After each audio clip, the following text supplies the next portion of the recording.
that was updated.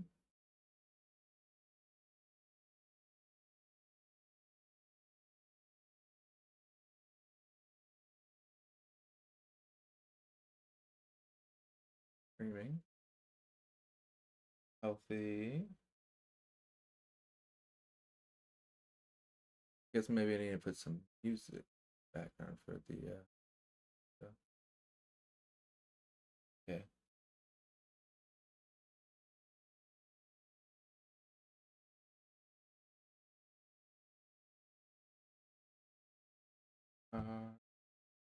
There we go. YouTube is live.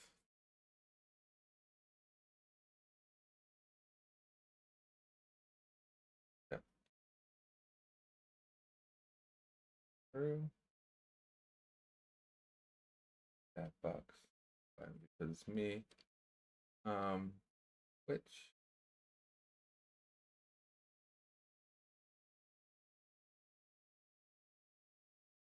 the audio on? Audio off.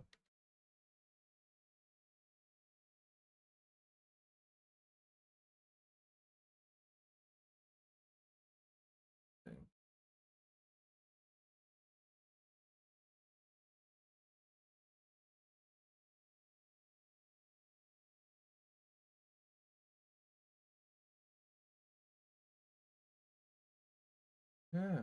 Which black screen?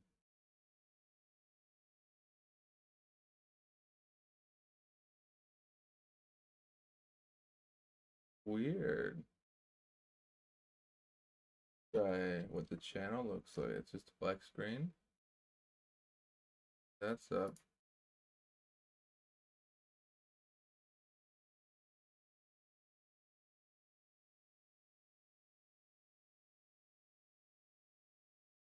Okay, that's good.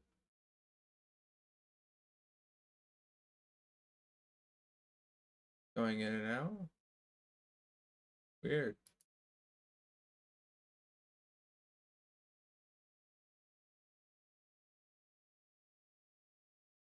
Did not like that bit rate. Huh? I guess Twitch crash. Bit rate 1080p Twitch.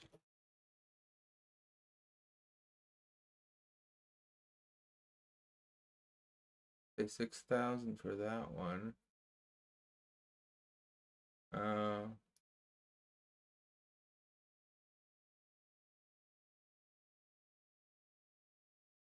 Okay, maybe I set the bit rate too high.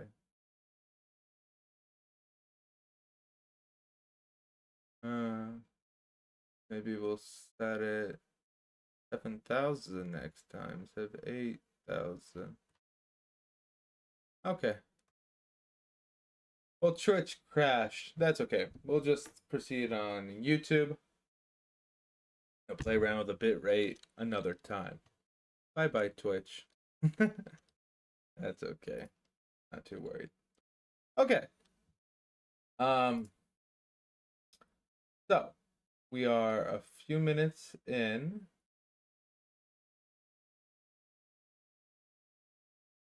3 minutes in, 4 minutes in. Okay. Thanks for joining us.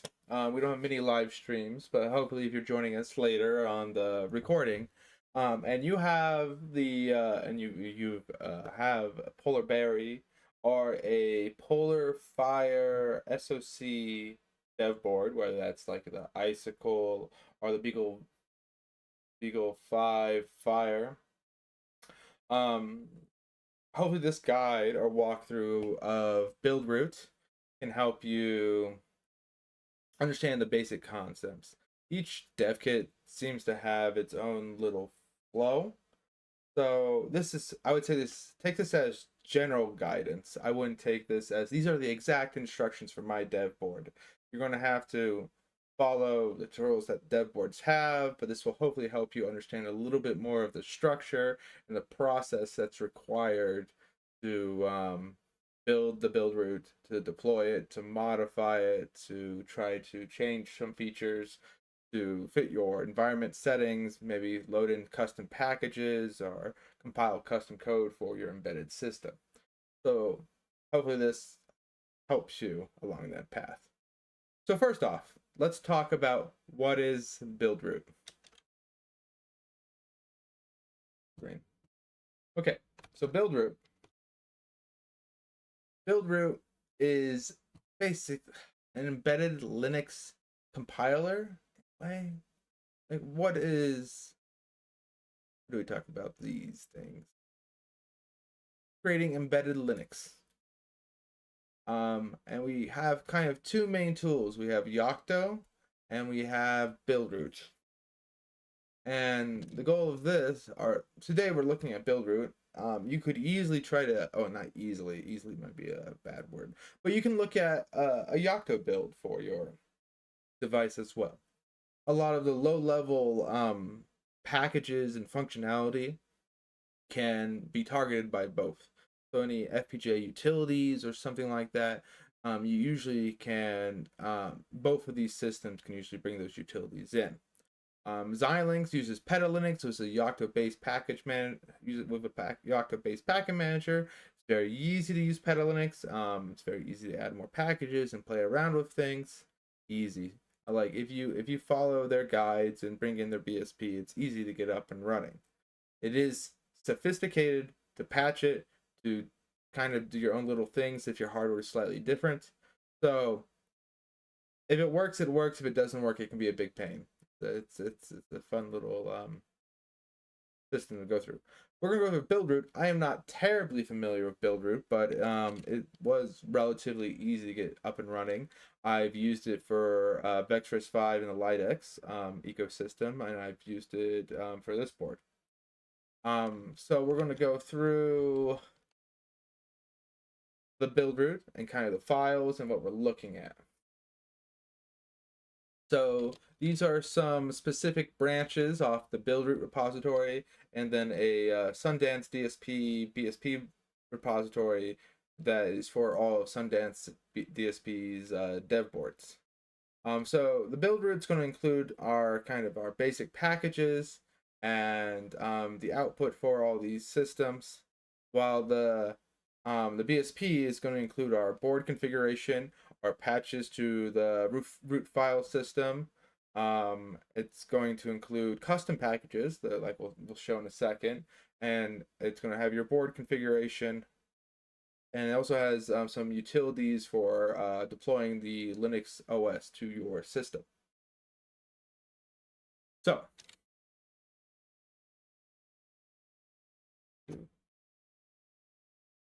we're going to go, let's first look into the board specific information, right? How does this look on the screen? I should make sure I have something easily visible to everyone. We are going to, I didn't actually look at those boards. I don't know what those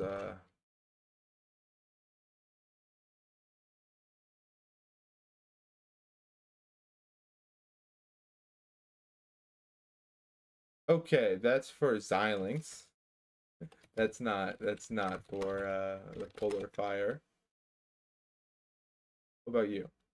Yes, that is also Xilinx. So okay, let's clear that. So let's go to configs. So this is kind of what we're doing here, and we have a really long name for the configuration for this board. So this configuration for Buildroot is basically a bunch of flags and or variables that you're going to define. And this one's very basic. It's just deploying a RISC OS. It's we have some specific patches that we're applying to the OS. We got the password right here. We have links to where the rootfs is being defined, and we're going to deploy Linux. Right here we have some basic packages that we are using. I mean, SPI, MMC tools, and stuff like that. Rootfs, how the rootfs is being deployed, some U-boot customization, and down here is most of the specific stuff for the Polar Fire. The Heart software services, the HSS payload generator, the gen image.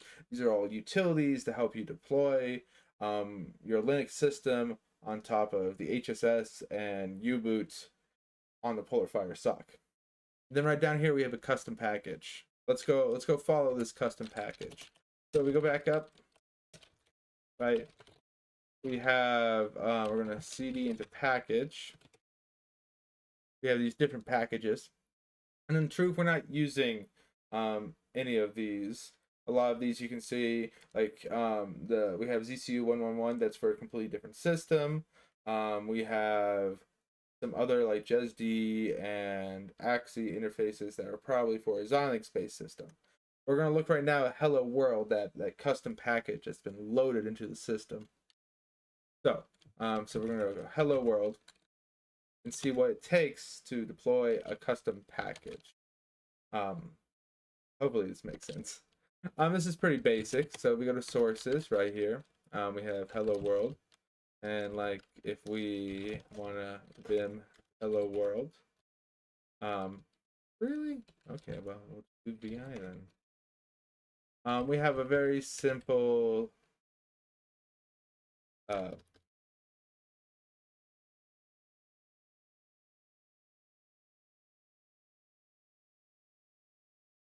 vim is not liking me.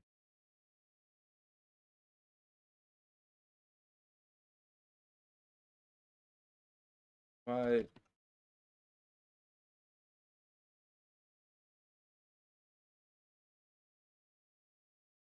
Yes, yes. We will try this again.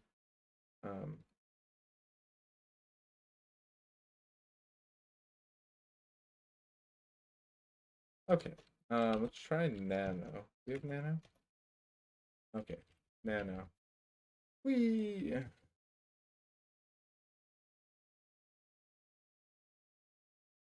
have that. We'll do Control X, save it. Yep. Okay, cool. We modified Hello World, and then there is a makefile where we're just going to load in the CC or the GCC compiler and the flags and do the output, and then the output's going to be saved in the binaries of the Linux system. We can also look at see if there's anything useful in here. Right here, yeah, it's going to say we're going to put this down into the target directory user bin hello word. Is this just hello word, not hello world? I swear I didn't change it. Is it really hello word? That's funny. Okay. So let's back up. The last thing to look in this directory is going to be the board. So here we have Linux, rootfs, U-boot, and the bash files to load the system. So we are going to anything in I don't think let's looking through. Oh, here's a device tree. Let's look at the device tree real quick.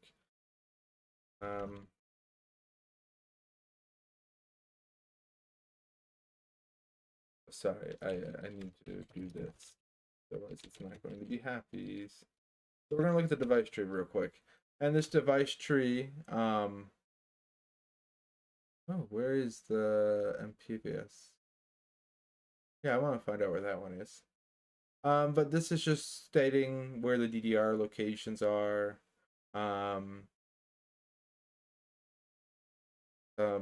MAC addresses by configuration. So this is your device tree for the device. The device tree for your specific implementation for the device. But I want to look at the DTSIs. Let's go figure out where these DTSIs. Well, we'll find the DTSIs. Let me find them real quick. So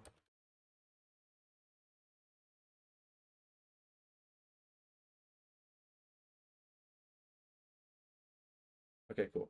Right here, we're gonna do dash name, want to do npf polar fire s star etsi. Okay. Oh, the Beagle Fire is actually in here. Where is the fabric? PolarBerry fabric. Okay. I want to look at that PolarBerry fabric. We do that now? Yeah, let's go do that now. So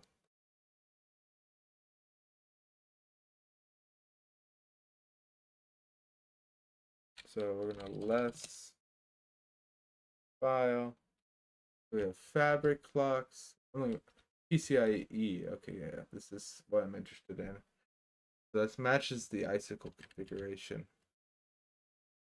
Oh, it's disabled. So sad. I want to get the PCIe working on this. We'll see how that goes. Okay, so we're still in the board configurations. The last place to look here is the root FS overlay. So this is basically the file system. We first go to etc.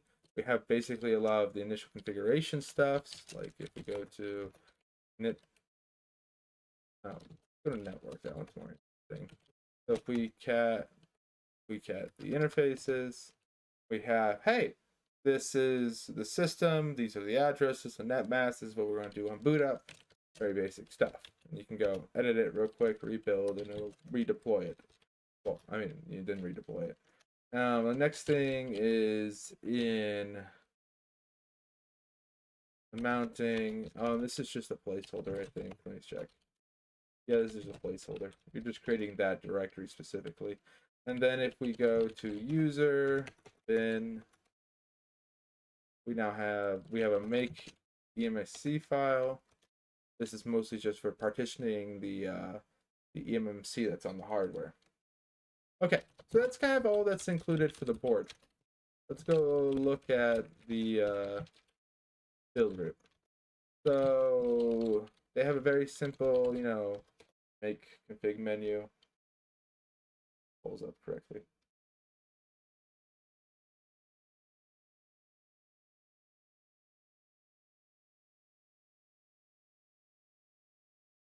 What's menu config? Make menu config. Okay, so this is all the options for Buildroot where we can go through and change the different systems. There's a lot to look into this. I have not done a lot of it, but I will show you what I have added.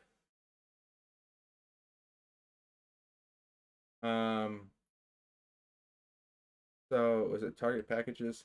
So in this, I've added CoreMark, Drystone,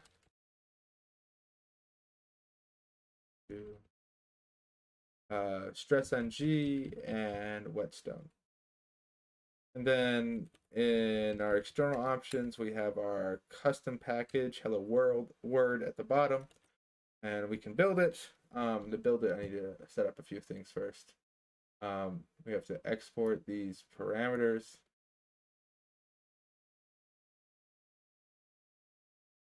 And I think I have the source micro. Where am I looking? I am looking for, was it op? Looking for microchip. Going to soft console setting our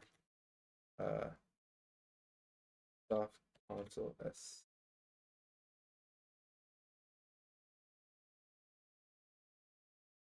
It didn't open up everything, but now we have this really weird thing where it's now targeting Eclipse. So all the tools should be properly connected. Let's echo that parameter real quick of sc install directory. Is it still good? Okay, it's still good. So now we're gonna go back to the DSPs, PolarBerry, Buildroot. I should be able to call make now.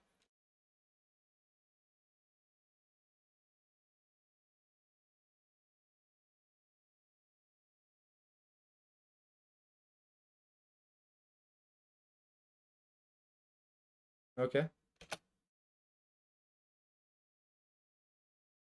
Okay, cool. So we're all good to go. Oh, we should probably check our... Okay. Um, so we build it. Let's go ahead and deploy it and see how that goes. So if we go back, no, not there.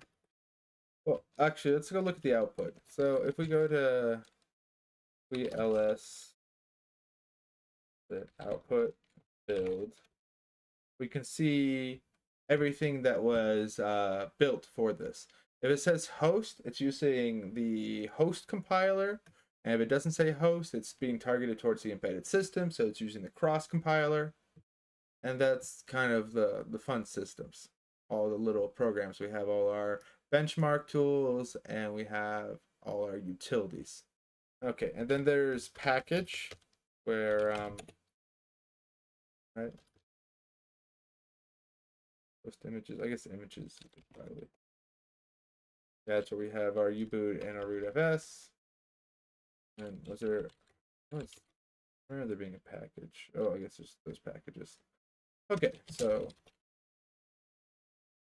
now if we go to board, microchip, PolarBerry, we now have this tool to program all. Let's see if it works, right?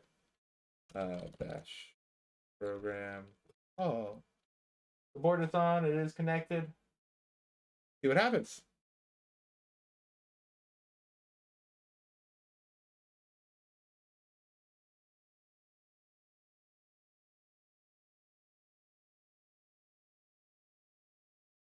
So it looks like we're programming the target with the selected bit stream.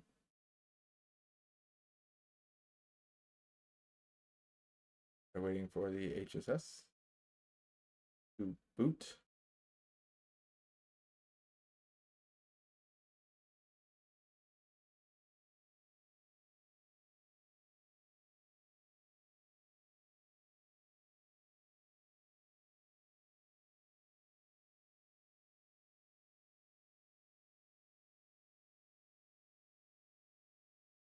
Hmm.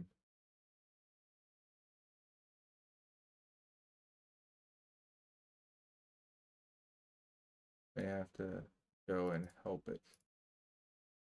So board, microchip here. Nope. That's not what I want. I wanted to get with add plus plus.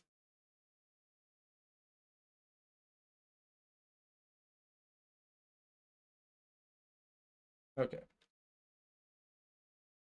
Very sure.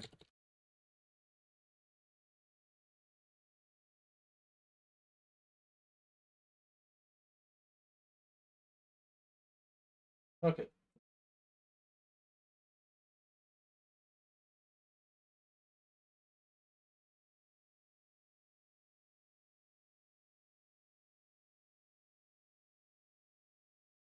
Okay. Power cycle it.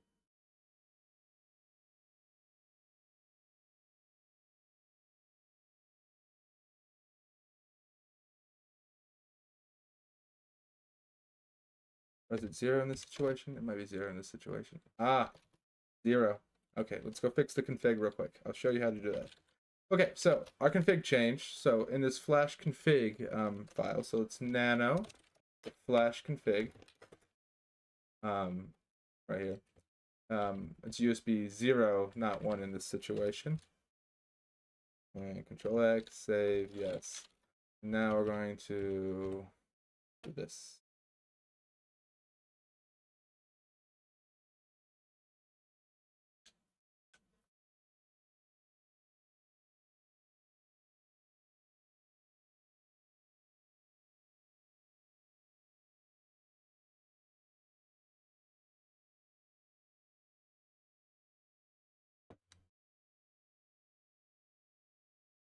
Okay, wait. Oh, weird sometimes.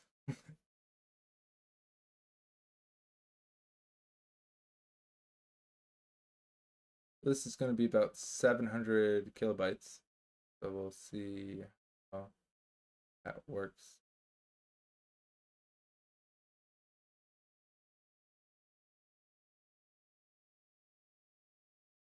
Ugh. Okay, I haven't seen any comments yet today. We don't have actually. Do you have anyone with us right now? Not too much. Okay, so we're going through and we are using Y modem, which is a USS, heart service, a heart service, yeah, heart service feature to provide a system over UART. So we're just loading U-boot in this situation. We haven't even gotten to Linux. We're doing U-boot, which is the stage before Linux, which is usually about finding the Linux image and bringing the system up.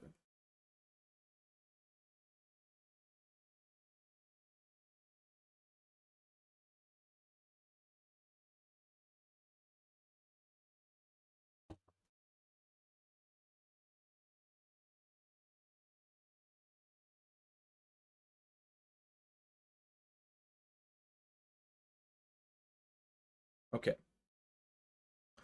So hopefully it comes up correctly. We've had issues in the past where it doesn't detect the U-boot and begin the Linux download. But we can see if it works. If it doesn't, we can do it manually. It's a good thing to learn how to do manually. Okay.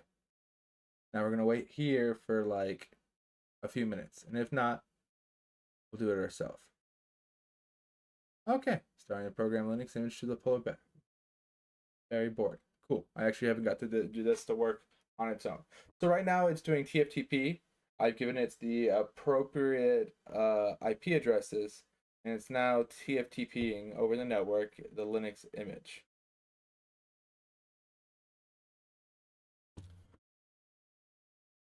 Okay, it's done. So we should be able to log into the system with USB. Cool.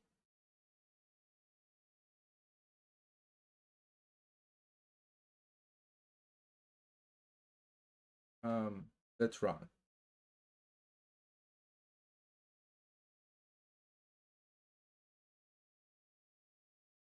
Did we have?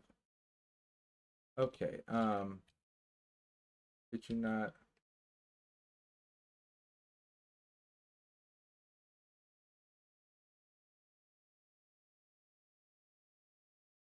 Oh yeah, it looks like it didn't copy it over correctly.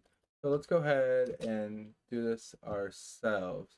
So if we go ahead, open up program this, right? Let's do this. So what we need to do is we need to set the IP address, the server IP, and the boot file, and then run flash Linux. So the IP address for the local system or the PolarBerry is going to be this, and then yeah, we don't want that. And then for the host, we need, I'm not sure why this got screwed up that way. Got that. And we're gonna do run. Okay, cool. Now we're loading over TFTP. Shouldn't be too big of an image. And it should auto boot after that.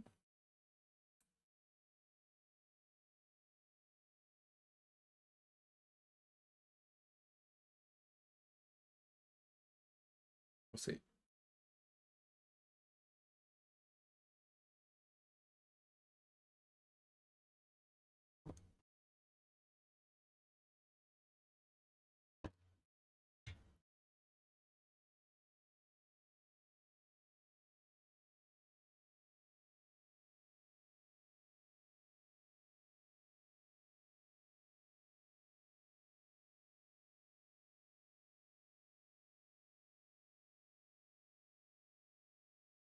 I want a progress bar.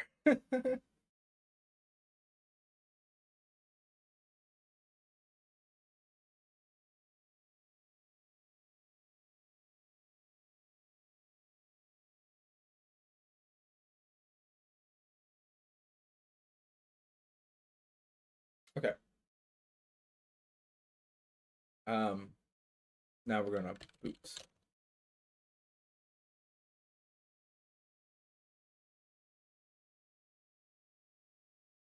Hopefully I fix the IP address on this. I don't have to redo it all. Nothing like doing Linux.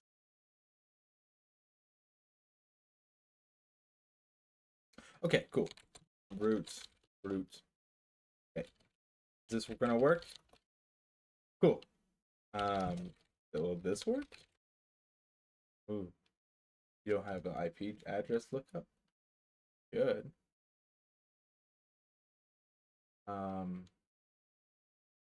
Let me go look up the IP address for Google.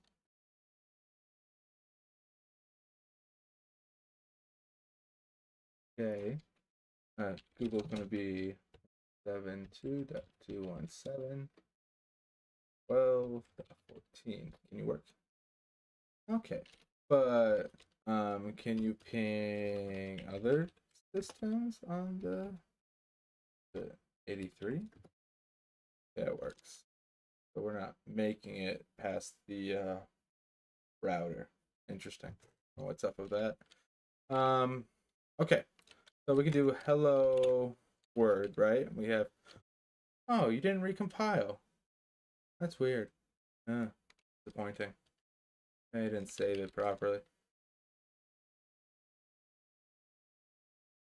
But let's go ahead and do some benchmarks and then add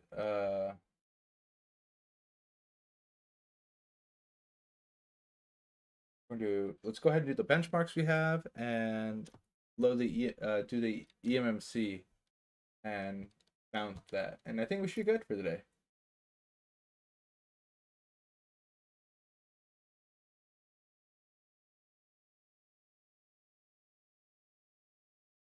Okay, so if we go down to the PolarBerry, let's just run the dry stone, right? This is actually have it help.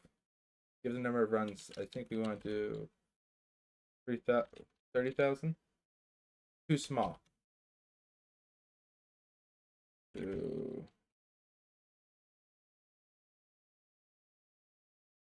going to do dry stone. We're going to do 100,000. 200.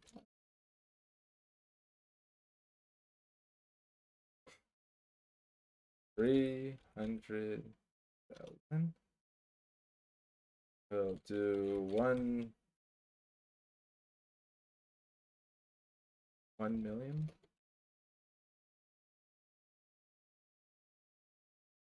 10 million. Oh. How many runs did we go through? I didn't record how many I did in the last. Oh well. That one was 90,000. Okay, that's about the dry stones per second. We need to figure out how to convert that to DMIP for megahertz.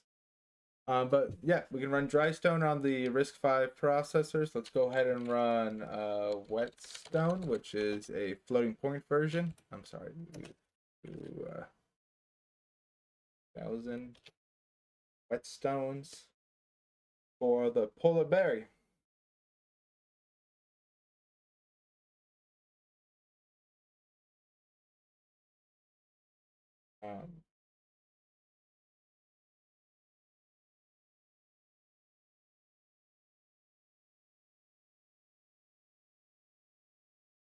Okay, version 23 MIPS. Okay, so we have floating point values. Go ahead and do core mark.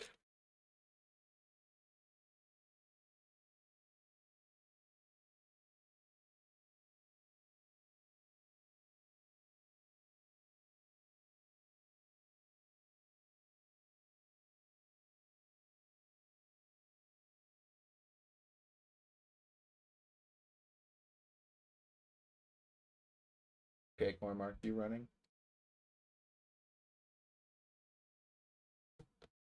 There we go. let's see. We can take the Cormark score, which is 1092, and go compare that with other embedded systems. Let me see. Let's see if we can find Cormark score comparison.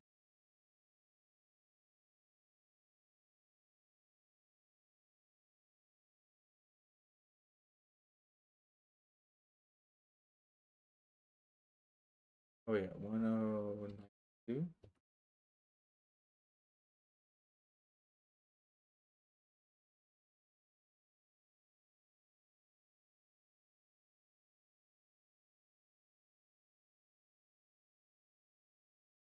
Okay.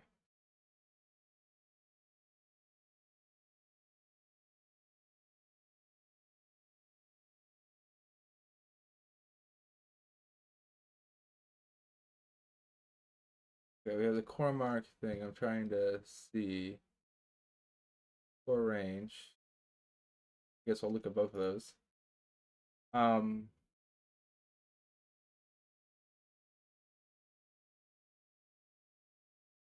this is a Cormark per megahertz. Not what I want.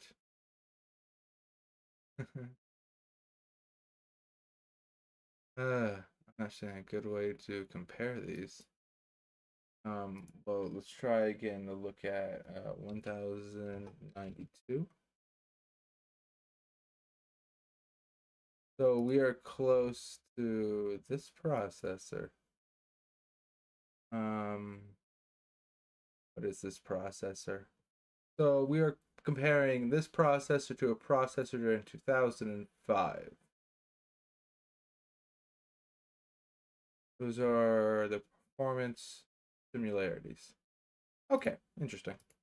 Let's go ahead and stress the system using stress ng.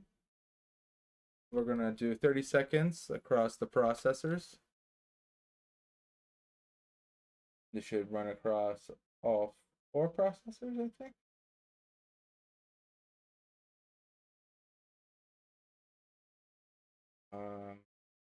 At least it's 4 stressors.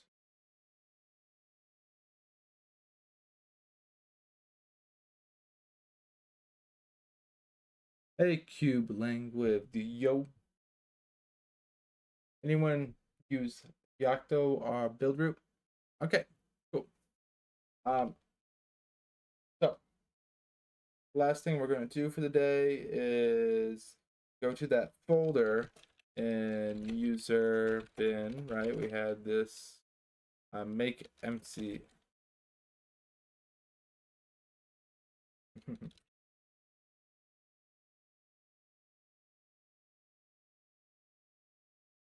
Okay, cool. So now if we go to cd mount c,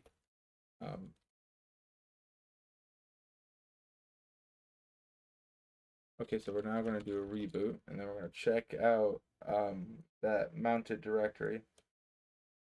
He was actually happy. I didn't actually have to erase it.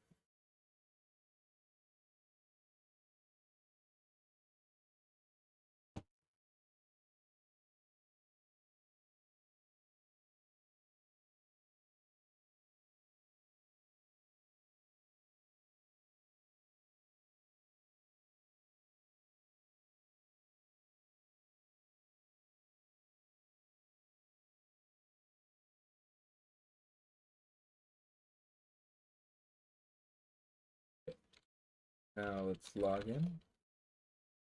So I think if we go to mount C, it's happening now. We can touch I here, go I here, hello world.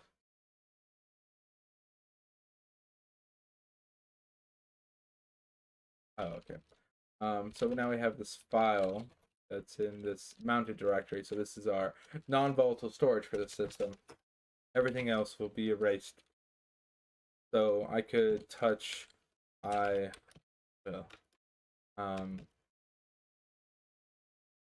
will die.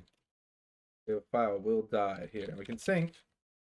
And when we reboot, this directory in our home directory versus what's in the mount directory, the home directory will be erased or cleared out or whatever, and the mount directory should stay the same. We're going to sync it, so then just make sure that everything in the DDR space on the Linux is pushed to the MMC mounted hard drive space, and we're going to reboot again. Okay, so this is probably going to be the end of the PolarBerry Buildroot demonstration. There's a lot more instructions that the vendor gives you. They're very helpful. Hopefully you can try to figure out, if you have any issues, they'll be able to, you can come to the Discord channel, ask questions, or you can ask the vendor for more information.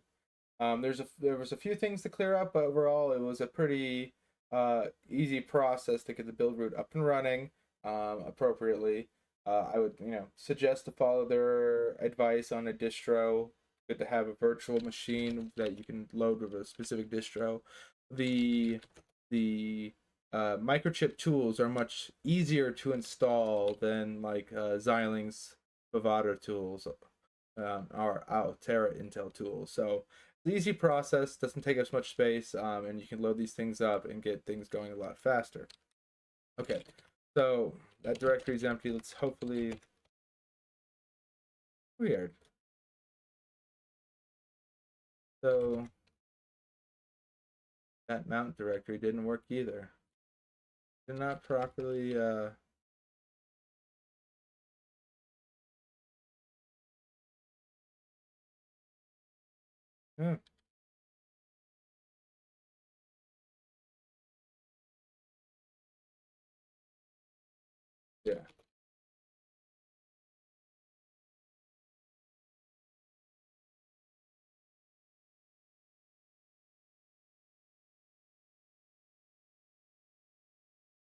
Okay.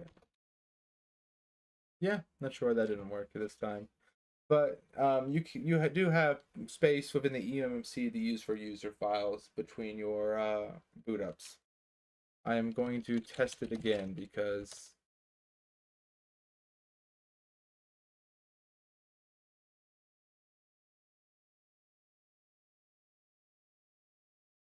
okay, so we have 3 files. Now, where are we?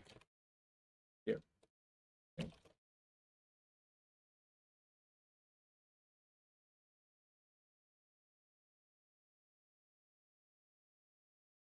Maybe I'll have to reboot again.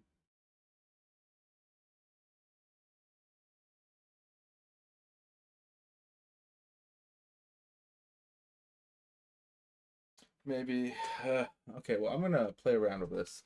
Okay, so that's the overview of the PolarBerry. I'm gonna play around with this a bit more, but I need to probably call it a night. Thank you for joining me. Feel free to leave questions on the YouTube video, the Discord.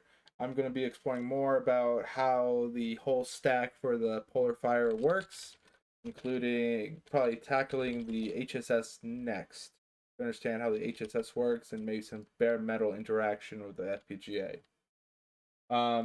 Yeah, follow, like.